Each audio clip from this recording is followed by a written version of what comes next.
Chapter 41. Inconveniences. Unlike the colourful extravagance that was found within the belly of the cat, the throne room of Bor Roka was a brooding affair of sober grey and rigid black. Everything was made from a variety of similarly dull stones, and due to the monotonous colour palette, it was quite easy for an inattentive visitor to miss out on the artistry that went into the room's intricate decorations. 8 imposing columns made of basalt stood across the spacious room to form an octagon. Each had been carved in great detail from top to bottom and depicted the entire story of Ifra Baratok's life up to the moment he became king. One column showed his humble beginnings as the oldest son of a shepherd.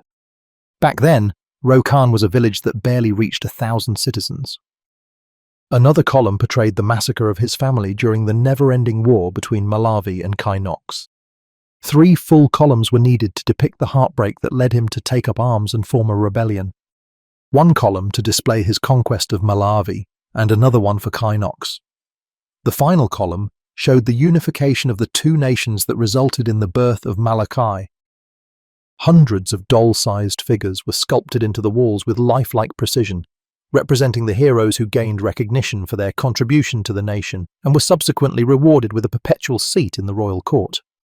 Not only warriors and politicians, but athletes, scientists, scholars, artists, writers, poets, musicians, and entertainers as well.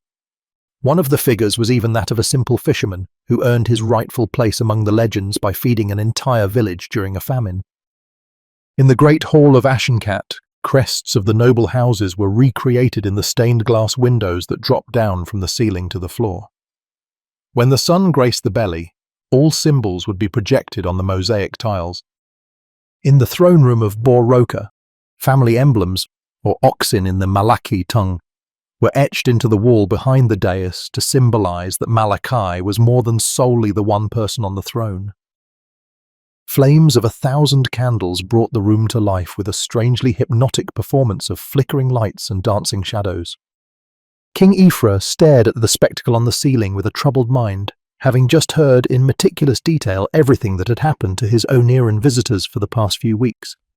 He slumped into his throne, lazily resting his bearded chin on bony knuckles. The 8-pointed crown that was made from an alloy of gold and titanium lay on his head a heavy burden.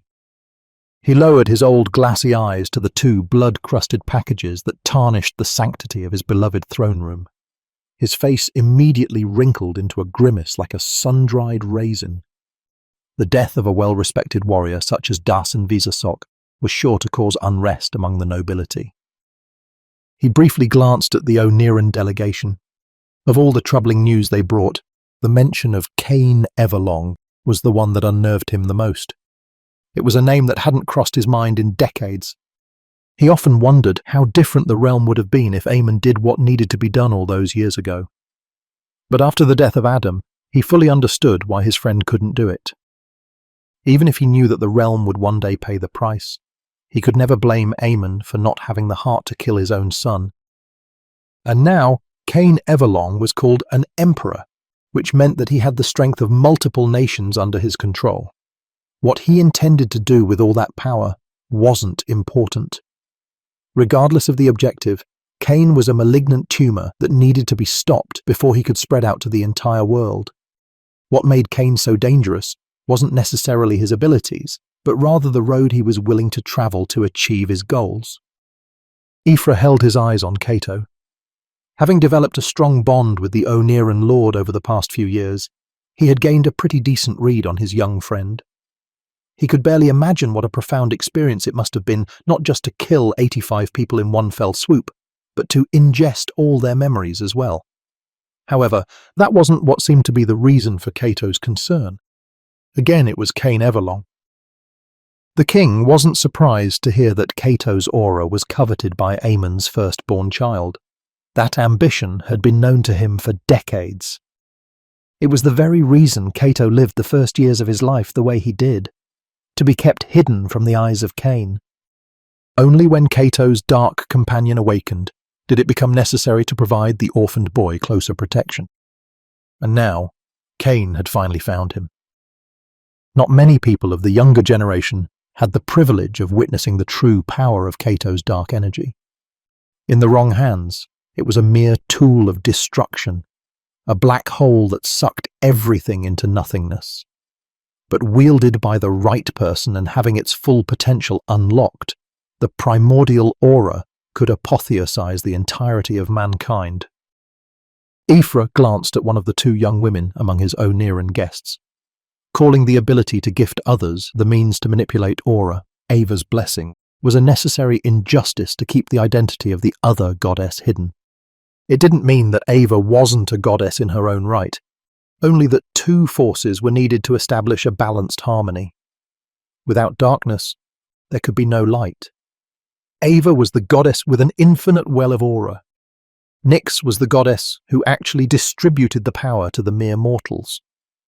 With the two of them combined, everything could be made reality. Your Majesty, Cato, prompted by a nudge from Maya, said when the throne room had remained silent for quite a while.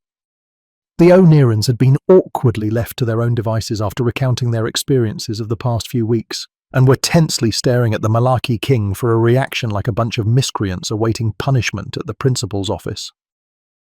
do you have anything to say to that? Shush, Dombini. I'm still pondering. Aethra ignored the resentful look he received and instead turned to the dark-skinned man behind the Oneran lord, squinting his glassy eyes of faded green. He had been told many tales of the adventures Cato went on with his talented pupil, but was never granted the opportunity to meet Raven in the flesh. It wasn't the first time he came across someone with such a curious complexion and wondered if they were connected somehow. At the very least, they did look alike. And now, Jackdaw Blackshaw was colluding with Saraki of the Sand. It worried him deeply. Doriva was supposed to be the barrier that prevented unwanted figures from the Northern Realm from leaking into Aidin. Saraki may never have been known as loyal or even trustworthy, but it would be foolish to dismiss all that he had achieved with Doriva, considering its limited resources. For a proud individual like Saraki to abandon his life's work could only mean that he had been promised something Aidin could never give him: the throne of an actual nation. The abandonment of Doriva was a realm-wide dilemma that needed to be resolved with the highest urgency. As long as the passage between Aidin and the north remained in their control, Cain would have to find another way to enter their realm. But the mention of a black, oval-shaped gateway made the old king apprehensive. The Eye of the Void was an auric technique unique to the Vila Valdia clan of Ludor. This knowledge presented the king with an unsettling predicament, as the Vila Valdia clan had long been eradicated from existence by the Bloodthorn clan of Mengarovi during the Great War. Aethra stared at Marcus with an intensity that would make any Garovi feel like an inadequate pup. The arrival of the Bloodthorn prince was supposed to be a cause for celebration, but so far it had only brought him a heavy heart. 4 of the 6 riders Marcus mentioned bore the names of legendary figures who only still existed in history books: Iso Heleranok, Ilandra Aurealis, Ilio Vila Valdia, and Ivandor Nostrum. If Marcus had paid better attention to his surroundings, he would have recognized one of the riders in the statuettes that were carved into the walls of the throne room. The mention of the name Valise Everlong raised one of the old king's eyebrows. Marcus called her the daughter of Cain, but Aethra questioned the truth of that claim. He had seen the name before in the Everlong ancestral mausoleum when he attended the burial of Aemon's wife, Sarah. He remembered a stone tablet at the end of the main corridor which listed every member of the Everlong clan in chronological order. At the top of the list was sculpted the name of the family matriarch, the very first person to carry the Everlong name, Valise of Doriva. The king acknowledged the possibility of Cain simply naming his daughter after the founder of his clan, but it all seemed too fitting somehow to be brushed off as mere coincidence. To think that someone with the abilities of Temujin Sivalok had been recruited by someone as dangerously ambitious as Cain Everlong troubled the old king. It could very well turn out to be a recipe for disaster on a scale the realm had never seen before, especially if the tree that Cato mentioned had indeed come back to life. Bora Aethra. Arashkumboya Dombini. Can't a king think in peace? Aethra flinched when he noticed it wasn't Cato who interrupted his musings. Junior, he said with a grin, and waved to the man at the doorway to take a seat on the empty throne beside him. The man nodded and strode toward the dais in large, heavy steps. He was clad in an armor of thick metal rings and held a horned helmet under his armpit. He stopped halfway in the middle to glance at the skinless, half-decaying corpse. He grunted, briefly caught a glimpse of a monstrous creature's severed head next to Lord Dasson, and grunted again. He slowly raised his head to Cato without letting the other 4 pairs of eyes distract him along the way. Only a black void remained where once his left eye had been. What have you done this time? He asked, and continued his stride to the dais, not remotely interested to hear the answer. You are late, he said in a gruff and imposing voice as he sank into the throne that once belonged to Queen Ariana. His lone eye pierced the young Garovi who forced a boulder down his throat. Marcus knew who that man was, solely judging from the damaged helmet that had earned him the moniker the One-Eyed Ox of Kynox. My apologies, Lord Raziel. We were held up. Raziel Mantarok was a name that commanded respect across the realm. He was revered for his prowess on the battlefield and universally praised for the role he played in ending the Great War. But what really elevated his status to legendary heights was his well-documented rivalry with Mycon Bloodthorn that ultimately culminated in a duel for the hand of Nia Seraphine. The feud was so famous, it became the inspiration for numerous books, plays, songs and paintings all across Aden. And now, the son of his nemesis was set to become his son-in-law. It's a long story, Junior. Come here. The king raised his hand to wrap his bony fingers around Raziel's head. They both shut their eyes and retreated to a motionless silence. I see, The general said after a few long minutes. He opened his lone eye and turned to the foreign visitors. People from Onira bring nothing but trouble. Apologies for the inconvenience, Lord Raziel. Cato made a stiff bow and placed a fist against an open palm. We will take our part of the responsibility in this situation. Inconvenience? Raziel growled. Lord Cato, an inconvenience would be to share a carriage with someone who suffers from chronic flatulence. Taimujin Sivalok colluding with the likes of Saraki of the Sand and Cain Everlong is a reason to prepare for the worst. Tell me, what measures has Umbora Aemon taken to counter the indiscretions of his son? Indiscretions? Cato said, knowing full well that he shouldn't. Lord Raziel, an indiscretion would be to accuse someone in a foreign court of hypocrisy. Make no mistake, Cain Everlong is an enemy of Onira. And by recruiting Saraki of the Sand, Jackdaw Blackshaw, and Taimujin Sivalok to his side, has turned himself into a danger to the entire realm. Be assured that Grandmaster Aemon will act accordingly to the threat when the time comes. Raziel squinted his lone eye for an agonizingly long minute before slumping into the throne with a thin smile. You haven't changed one bit, Lord Cato. Quite surprising, considering your newly gained inconveniences. Cato spread his arms around Raven and Rain, who had been staring at their boots for the past few hours, feeling awfully out of place in the Malaki throne room. I call them my brother and sister now, he said with a wide grin. Whatever else he gained was none of Raziel Mantarok's business. I will summon the Malaki nobility for a gathering. It should take no more than a few days for everyone to arrive. We will discuss the matter regarding Cain Everlong then and decide our course of action. Ifra sprang up from the throne with great agility and stretched his back. He inadvertently let a wind pass, very much to the dismay of his general, who stoically took it to the face in silence. I also expect a delegation from Espira to arrive within 2 days. Coincidentally, they may just be the ones you want to have a talk with, Lord Cato. Aspira? Cato asked, his arms still wrapped around his timid siblings. Soma Domset? Noel Navatsi? Both. Not that I would mind, but why should I be interested in talking with them? Dombini, are you still dulled by the effects of poppy crystals or something? Cain Everlong approached you after you visited Spirea. Aaron Everlong has 3 children who all live in the capital city. How do you think Cain attached himself to you? I take it you have paid them a visit, yes? Cato nodded absent-mindedly. He felt like a fool for never having made that connection. In retrospect, Even his master may have suggested an occurrence during his stay in Sperea. His mind trailed off, wondering how much his master already knew when they last spoke. We all have much to think about, but let us conclude this audience on a lighter note, shall we? The king lowered back into the throne, assuming a much more lively posture than before. You, He said, aiming his finger at the male bloodthorn. tell me your terms. Marcus flinched in surprise, not entirely sure who the question was meant for, even though the king's bony pointer made it obvious that he should be the one to answer it. What? Ephra leaned forward and dug his elbows into his thighs. Young lady, He asked the other bloodthorn instead. are all members from your clan dim-witted? Maya responded with a courteous curtsy, not the one she was used to giving her entire life, but the one she learned a few hours ago from observing Rokan's captain of the city guard. Surely not, Your Majesty. Perhaps only the male members.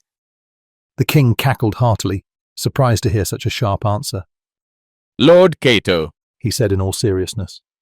take good care of this one.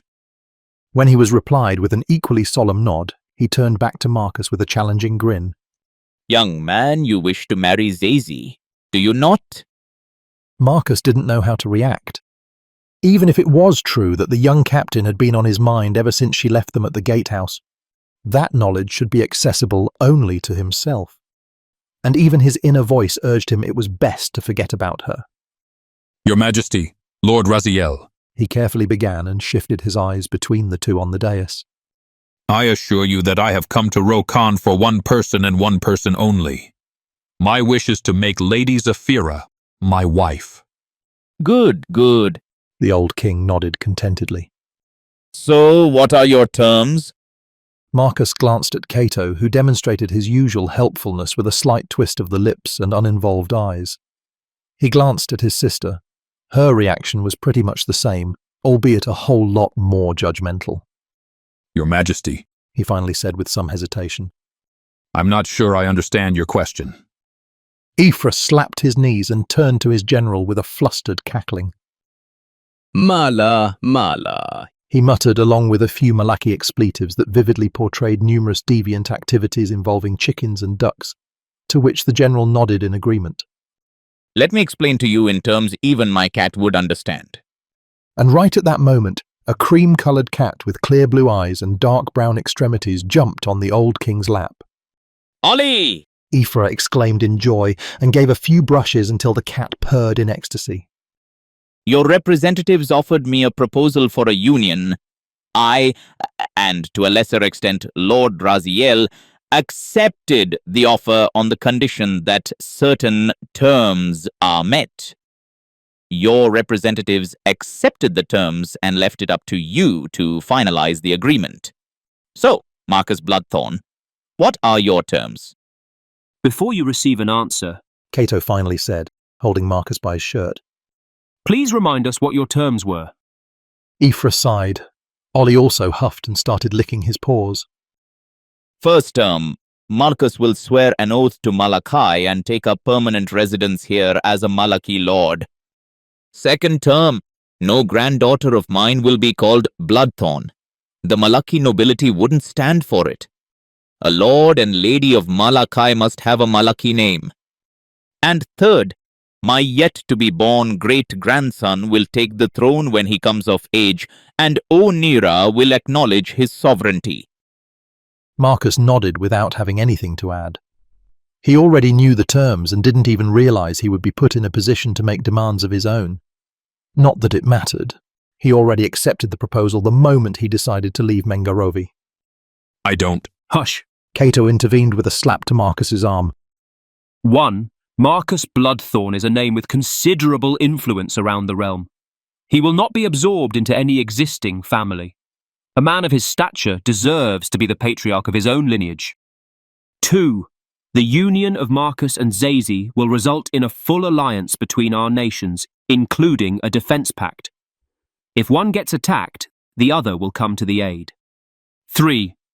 In the event of absence on the Malaki throne before your future great-grandchild has come of age, Marcus will be named co-regent, along with his wife. Marcus would never dream of making such hefty demands on his own and was staring at Cato with eyes that almost bulged out of their sockets. He was grateful to have someone so well versed in the art of negotiation at his side, but at the same time utterly flustered to hear Zazi's name when it had already been clearly established that he came to Rokan for Zephyra. Who are you to make demands here, Lord Cato? Raziel asked, heavily unamused with the interference, never to even mind the implications of the terms. Are you Lord Marcus's father all of the sudden? The agreement involves multiple people, Lord Raziel. One of them is Grandmaster Aemon. I am Aemon's voice on foreign soils. It is fully within my right to set the terms. That is unless you challenge the authority of my title, in which case you question the sovereignty of Bora Aemon. No need to get feisty, Lord Cato. Ephra said and eyeballed his general into obedience. We accept your voice as Grandmaster Aemon's. As for your terms, they are not to be taken lightly. He bent over to give Ollie a kiss between the ears. Ollie barely responded to the affection and kept licking his paws with a smug arrogance on his chubby, furry face. 1.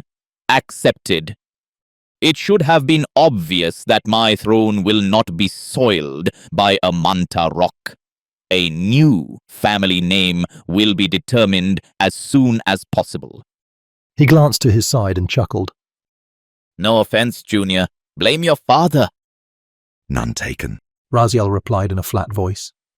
And I do. 2. Accepted. Malachi and Onira will fight side by side as brothers and sisters in arms in all future battles. 3. Rejected. I will not die before I witness the ascension of my successor. Entertain my death again, and I will slap you in the face. If you won't die before that time, you have nothing to fear and might as well accept the term. Stubborn as always, Dombini. Why so headstrong? Orphans are opportunistic. I simply aim for the stars and hope to land on a spot higher than before, Your Majesty. Marcus is a dear friend of mine, and I don't like losing negotiations. The king burst into a cackling laughter until he began to wheeze. A sudden lightning-quick whip of his hand hit Cato in the face with an invisible slap. It happened so fast, the Oneran visitors didn't even have time to gasp. You spoke of my death again, Ephra said solemnly, and tickled Ollie, who seemed very much unimpressed with the thunderous clap under his chin. Accepted. Excuse me, Marcus said, his face contorted into a frown of absolute bewilderment. are Zazi and Zephyra the same person? Mala. Ephra said, burying his face inside his palm. You really are the son of your father. He sighed and didn't even dignify the question with an answer. Get freshened up, my young friends. We will have a small feast in the dining hall to seal the agreement. Welcome to the family, Marcus. As for the rest of you, for the duration of your stay, you will be my guests of honor, but do not abuse our hospitality. Get yourselves something more fitting to wear. You look like you're here to assassinate the king. Your Majesty, Cato hurried to say while still nursing his reddened cheek from the auric slap he received. may I have a word in private, please? The king sighed and rose from the throne, dismissing the request with a wave of his hand. Another time, Lord Cato. I've had enough excitement for one day. He said and made his exit, leaving Ollie curled up on the throne. Marcus gazed at the cream-coloured furball with a frown. Ollie stared back with calculated indifference before he closed his eyes and ignored the smelly visitors in his throne room.